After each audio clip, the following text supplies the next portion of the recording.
Mapasa hanggang ngayon, nangangawa pa rin ang tagahanga ng kabilang kampo na apektado ang mga ito sa ganap at bagong proyekto ng Kim Pao. Hindi mamatay-matay ang isyo na napilitan di umano si Paolo na ipareha kay Kim Chiu sa bagong serye. Tila digma lang ang mga ito sa sinabi noon ni Pao na hindi nakakasawa makatrabaho si Kim. Kung matatandaan, sinabi din ni Kim na hindi mapipilit ang aktor kung talagang ayaw niya.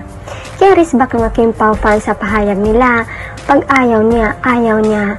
People from the industry knows that you can't force Pao. So just drop the napilitan lang narrative. He didn't want a love team before, but love hits different. Pao's in his love team era, deal with it. Ito ang chika ng netizens. Dapat ata mag-insenso, dami na namang kaluluwang ligaw na di matahimik. Tumahol lang kayo ng tahol, paingayin nyo din ang Alibay na series ng mains namin. Kaloka kayo, para mga asong ulo lang eh.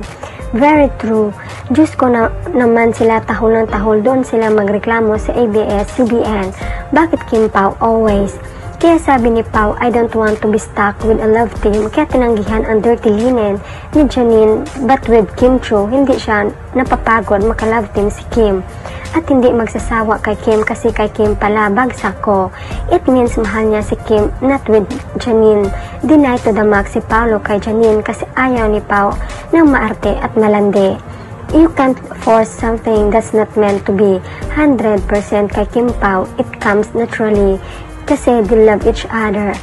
Front na lang nila yung love team but in private, they're more than that. Kitang-kita naman na nag-radiate sa mga aura nila. So genuine yung happiness na pinakita.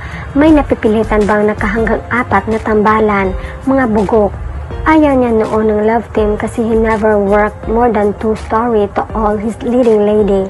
Nagbago ang pananaw ni Pao nang si Kim ang naging leading lady niya dahil naging click sila, may chemistry.